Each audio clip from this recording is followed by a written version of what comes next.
सबसे पहले भगवान भोलेनाथ के चरणों में प्रणाम करती हूँ, मेरा प्रणाम स्वीकार हो।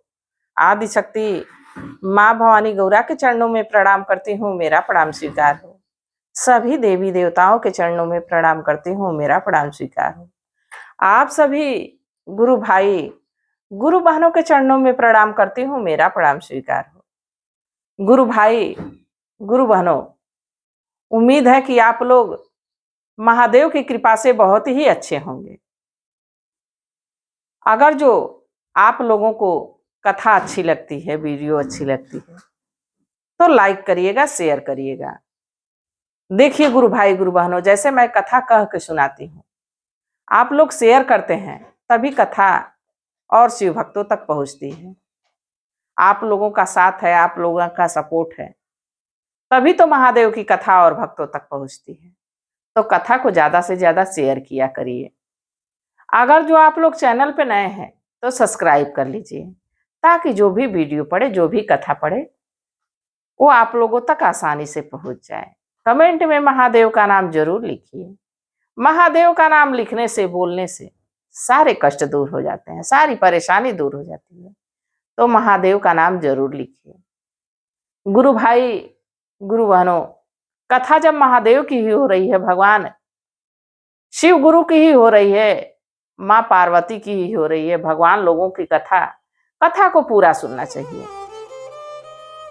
आधा अधूरा सुनने पे एक तो कोई ज्ञान नहीं प्राप्त होगा और दूसरा महादेव का अपमान होगा। तो आप लोगों से यही निवेदन मैं बार बार करती हूँ कि कथा को पूरा सुना करिए। तो प्लीज आप लोग कथा को पूरा सुनिए। देखिए, एक बार भगवान भोलेनाथ और मैया पार्वती कैलाश पर्वत पे बैठे हुए थे। महादेव समाधि में थे और मैया अपने घर का सारा कामकाज कर रही थी। थोड़ी देर के बाद जब महादेव समाधि से बाहर आए तो मैया कहे कि मैं तो सुबह से उठी हूं, तब से काम ही काम किए जा रही हूं, आपने कोई काम नहीं किया है। तो महादेव कहे कि अरे भाग्यवान, हमको काम बता दो, हम तुम्हारा काम कर देंगे, इसमें ताना क्यों मारती रहती है। तो मैया पार्वती कहे कि एक छोटा सा काम है, कर दीजिए। भगवान कहे कि अच्छी बात है, तुम काम तो बताओ। तो मैया कहे कि घर का सारा काम काज तो मैं कर ही चुकी हूं, अब मुझे पूजा आराधना करना है। तो आप पृथ्वी पे जाइए और खूब सुंदर सुंदर फूल लेके आइए, पुष्प लेके आइए। आज मेरा मन हो रहा है कि मैं पृथ्वी से पुष्प लाऊं और पूजा करूं। महादेव कहे कि इसमें कौन सी बड़ी बात है, मैं अभी गया और अभी लाया। अब महादेव के लिए कौन सी बड़ी बात थी। महादेव तो झट पृथ्वी पे और झट कैलाश पर्वत पे है। पलक झपकते पृथ्वी पे, पलक झपकते कैलाश पे। भगवान कहे कि अभी जाता हूं देवी और अभी लेके आता। जब भगवान उठ खड़े हुए तो देवी कहे कि ऐसा है भगवान कि आप जा रहे हैं फूल तोड़ने, तो वहां जाइएगा तो जिसकी बाग होगी, जिसकी फुलवाड़ी होगी, उससे पूछ के फूल तोड़िएगा, उससे तो पूछ के पुष्प तोड़िएगा, तब लेके आइएगा। देखिए गुरु भाई गुरु बहनों, कोई पुष्प लगा देता है, कोई बाग बगीचा लगा देता है, कितना सुंदर लगता है, मन भावन लगता है। बाकी अगर जो कोई बिना अनुमति के आके उस पुष्प को तोड़ ले, बाग बगीचे में कोई क्षति करे, तो बड़ा ही कष्ट होता है और मन से, दिल से उसके लिए बद्दुआ ही निकलती है।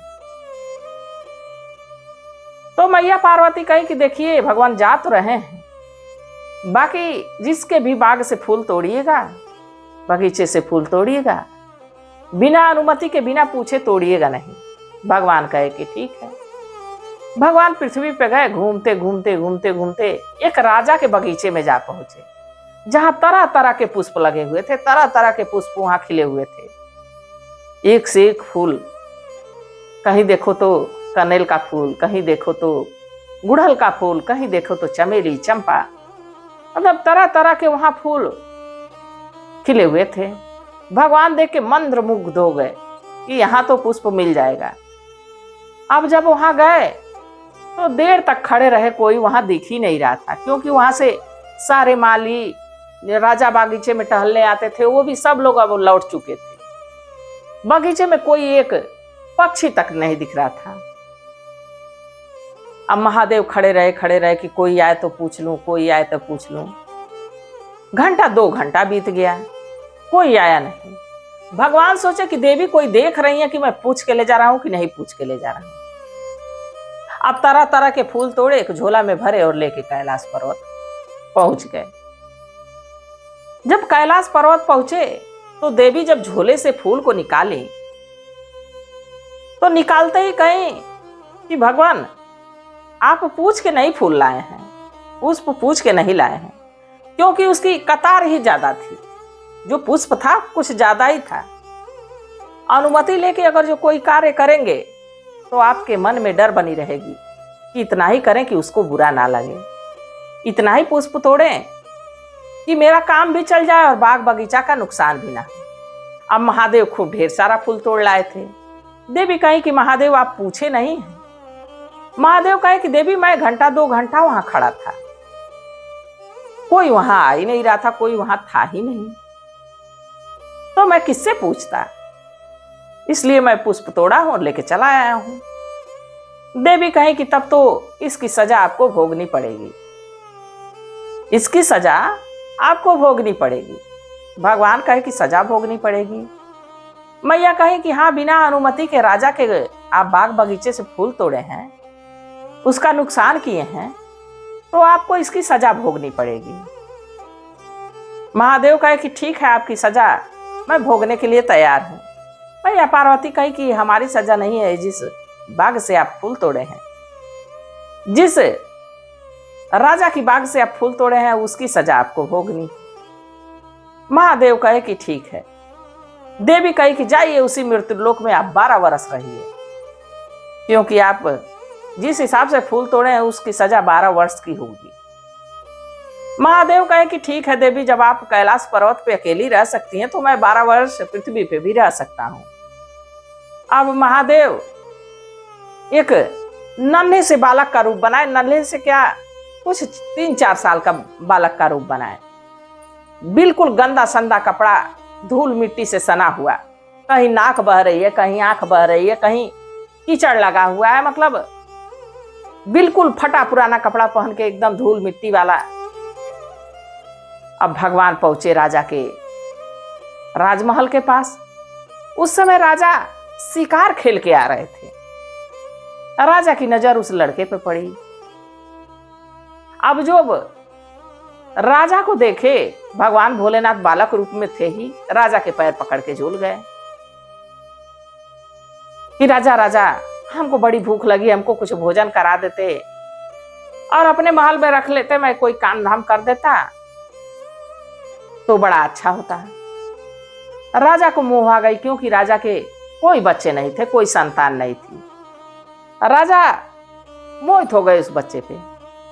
कहे राजा की ठीक है चलो। राजा उसका महादेव को उंगली पकड़ाए और अपने राजमहल में लेके जा पहुंचे। अब राजमहल में जब पहुंचे तो राजा की रानी एक घमंडी। राजा जितने ही भावुक दिल वाले थे, जितने ही सीधे साधे थे, जितने ही सज्जन व्यक्ति थे, रानी उतना ही कठोर थी, उतना ही वो किसी को ना दान पुण्य करती थी, ना किसी को कभी दान दक्षिणा देती थी। अब जब देखी कि राजा एक बच्चे को उंगली पकड़ा के लेके आ रहे हैं और बिल्कुल गंदा सा बच्चा है, बिल्कुल धूल मिट्टी में सना हुआ है, कहीं नाक बह रही है, कहीं आंख बह रही है, कहीं मतलब लार पोटा उसके शरीर पे पूरा लगा हुआ है, कीचड़ से सना हुआ है। अब रानी जब देखी तो राजा से कही कि राजा ये किसको लेके चले आए, फूहड़ बच्चे को। राजा कहे कि ऐसा है कि ये रास्ते पे मिल गया है, बड़ा परेशान लग रहा था, भूखा लग रहा था, मुझसे भोजन की आवश्यकता इसको लगी है, भोजन मांगा है तो मैं इसको अपने राजमहल में लेके चला आया हूं। और वो कोई काम काज कर दिया करा गया, इसी राजमहल में पड़े रहेगा। तो रानी कही कि ऐसा है कि इस फूहड़ बच्चे को झूठ मूठ में आप लाए हैं। राजा कहे कि जाने दीजिए रानी, किसी पे दया किया जाता है।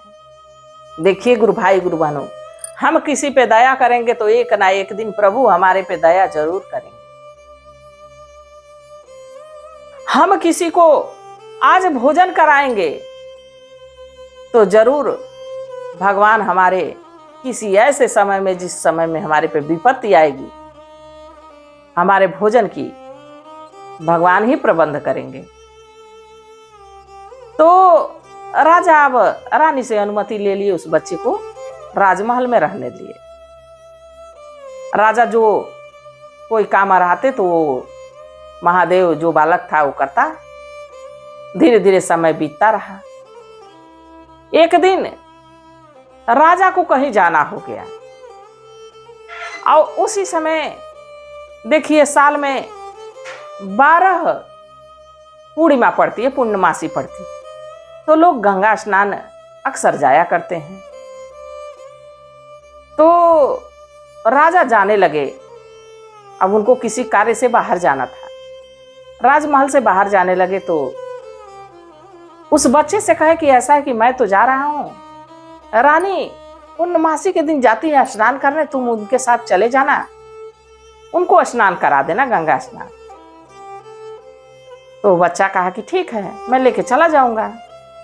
और रानी उसको फूटी आंख नहीं देखना चाहती थी, इतना मतलब उससे घृणा करती थी, इतना उससे हमेशा दुखी रहती थी उसको देख के कि कितना गंदा संदा बच्चा राजमहल में रहता है।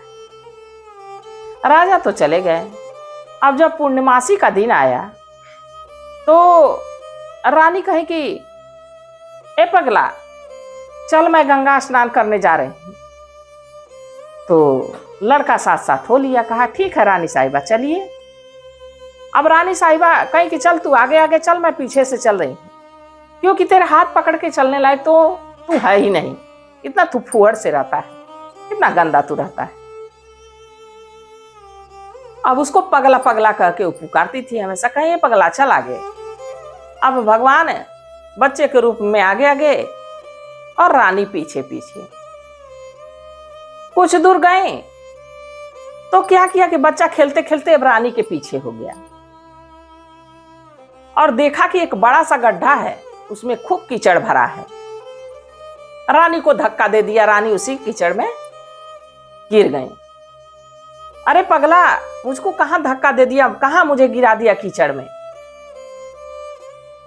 अब पगला हंसे जा रहा है। कहा कि गंगा, अपने मन में सोच रहा है गंगा मैया रहती कहाँ है इस समय, स्नान जहाँ जिस दिन नहान लगता है उस दिन कहाँ गंगा मैया गंगा जी में रहती हो, तो आरार पकड़ के बैठी रहती है। अब कीचड़ से निकली तो कहा कि ठीक है चलिए रानी, आपको गंगा स्नान करवा देता हूं, हम देख के जानबूझ के नहीं धक्का दिया हूं। अब देखिए भगवान का। रानी को फिर गंगा स्नान के लिए लिवा के गया। जब गंगा के तट पे पहुंचा तो गंगा मैया एक बूढ़ी के रूप में गंगा के किनारे बैठी हुई थी। अब महादेव देखे तो जान गए कि ये तो हमको पहचान जाएंगी कि ये महादेव हैं, और कहीं रानी के सामने ही पूछना बैठे कि अरे महादेव यहाँ कहाँ। तो वो जो पगला बच्चा था वो रानी को कहा कि ऐसा है कि जाइए रानी आप गंगा में स्नान करिए, तब तक मैं किनारे खेलता हूं। अब खेलते खेलते गंगा मैया के पास पहुंचा। गंगा मैया पूछी कि ये बताइए महादेव कि आप इस पृथ्वी पे और इस रूप में क्या कर रहे हैं। महादेव आपको पूरी कथा बताए कि मैं सजा भोग रहा हूं, 12 वर्ष के लिए मैं पृथ्वी पे आया हूं और आज गंगा स्नान कराने रानी को लेके आया हूं, उन्हीं की चाकरी कर रहा हूं। गंगा मैया कहें कि मैं तो तट पे बैठी हूं, अरे आपके तो मैं मस्तिष्क, आपके जटा में मैं हूं, आप रानी को एक बार गंगा स्नान करा दीजिए कि उसके पाप धुल जाए। महादेव कहे कि चलिए करा दूंगा, बाकी इसके मन में तो हमेशा पाप भरा रहता है, ऊपर की शरीर तो धुल जाएगी, मन तो इसका नहीं धुल पाएगा, मन तो नहीं निर्मल हो पाएगा। अब गंगा मैया कहें कि फिर भी जब आए हैं पृथ्वी पे तो इसका उद्धार करके जाइए, इसको कुछ सीख दे के जाइए। महादेव कहे कि ठीक है देवी, समय आने पे जरूर करूंगा। अब रानी गंगा स्नान कर ली फिर वो बच्चा, रानी आगे आगे, बच्चा पीछे पीछे घर आए। अब रानी और उसको देखना नहीं चाहती थी, क्योंकि कीचड़ में धक्का दे दिया था। हमेशा पगला कह के उसको पुकारती रहती। धीरे धीरे समय बीतता रहा।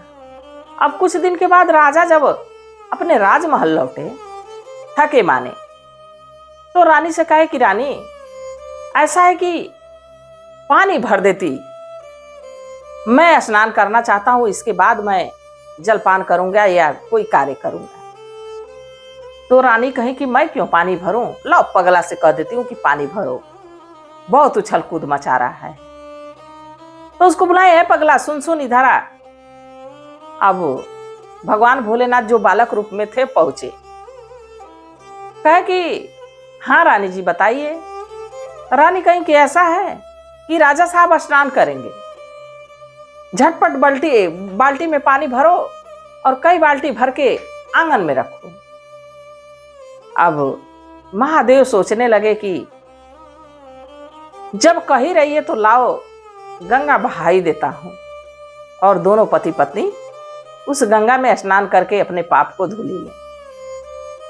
अब महादेव क्या किए कि एक जटा अपनी खोले, और जो राजमहल में आंगन था पूरा संखमरमर का जड़ा हुआ था, पत्थर का जड़ा हुआ था। अब उस आंगन में महादेव एक लट खोले और गंगा जी बहा दी, एकदम लबालब आंगन भर गया पानी से। अब राजा को कहे कि राजा चलिए नहा लीजिए। राजा जब कहे तो कहे कि अरे पगला, तुमको बाल्टी में पानी भरने के लिए कहे, तुम आंगन ही पूरा भर दिए, सूखेगा कैसे। तो महादेव कहे कि ऐसा पहले तुम स्नान तो करो राजा। अब रानी को भी बुलाए, रानी आप भी स्नान कर लीजिए। रानी आई तो देखी कि आंगन में पानी ही पानी भरा। तो रानी कहे कि ये बताओ पगला, तुमको बाल्टी में भरने के लिए कहीं तुम पूरा आंगन भर दिए, ये पानी निकलेगा कैसे।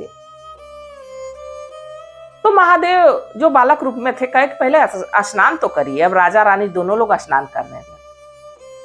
अब उतना निर्मल जल था, इतना बढ़िया जल था कि उसमें से निकलने का मन नहीं कर रहा था रानी को।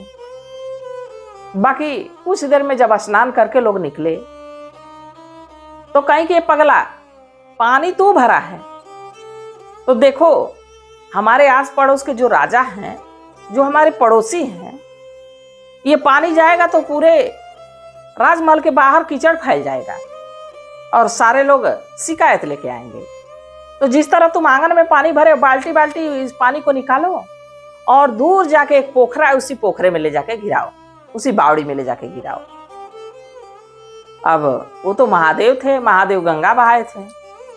कहा ठीक है रानी। रानी चली गई, राजा चले गए। इसके बाद महादेव अपनी लट को बांध लिए, और जैसे लट को बांधे वैसे आंगन सूख के बिल्कुल क्लीन, बिल्कुल साफ, एकदम साफ सुथरा हो गया, आंगन सूख गया। कुछ देर के बाद रानी आई कि देखे तो पगला कर क्या रहा है, पानी फेंका कि नहीं फेंका।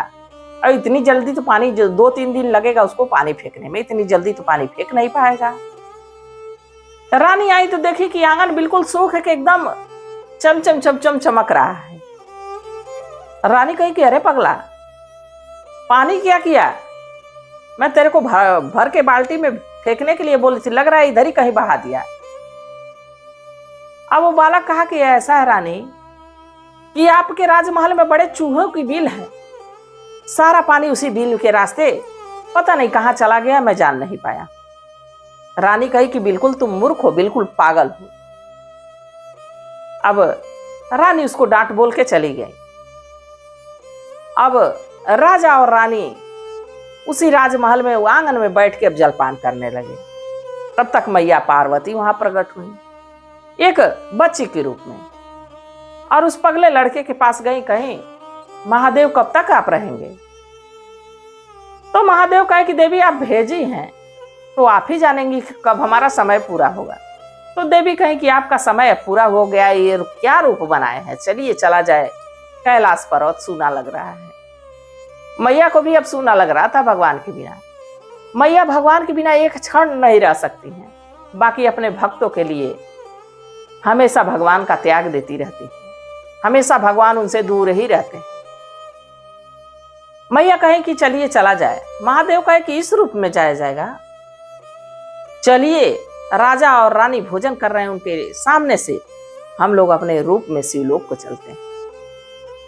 मैया पार्वती अपने रूप में आई, भगवान भोलेनाथ अपने रूप में आए और दोनों लोग वहां से पलक झपकते शिवलोक चले गए। राजा रानी की नजर भगवान पे जब पड़ी तो राजा अलग अधीर होके रो रहे हैं, रानी अलग अधीर होके रो रही है कि हमारे घर भगवान आए, हमारी इतनी सेवा किए, हमारे साथ रहे और हम कितना उनको दंड देते थे, कभी उनको साफ भोजन नहीं कराए, हमेशा जूठा भोजन कराए और भगवान हमारे आंगन से हमारे आंखों के सामने चले गए। अब दोनों राजा रानी सोच सोच के रोए जा रहे हैं कि भगवान आए और भगवान चले गए, हम भगवान की सेवा नहीं कर पाए, हमसे कैसा अपराध हो गया, कैसा पाप हो गया। अब राजा तो थोड़ा कम, रानी ज्यादा ही रोए जा रही हैं।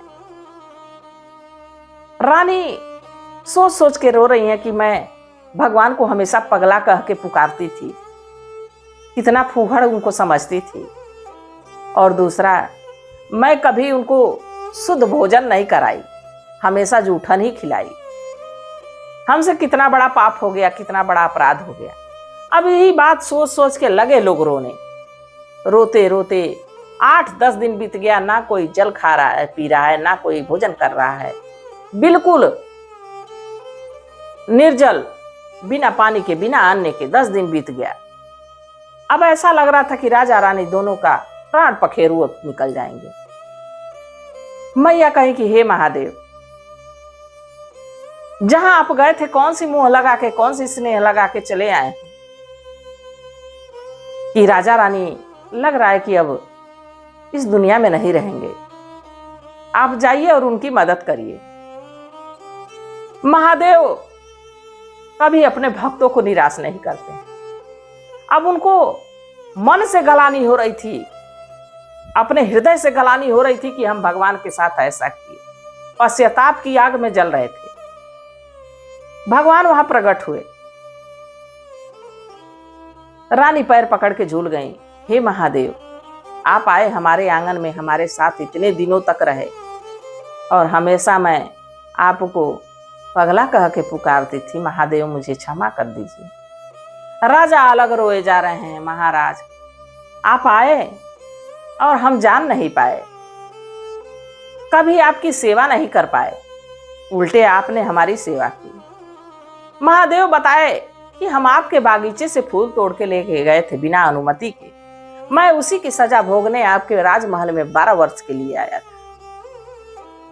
तो चलिए, आप लोग तो अनजाने में ऐसा किए हैं, बाकी किसी भी व्यक्ति को जूठा भोजन नहीं कराना चाहिए। किस रूप में भगवान आ जाएं, ये कोई जानता नहीं है। कभी किसी भिक्षुक को भी भूल कर भी जूठा भोजन नहीं देना चाहिए।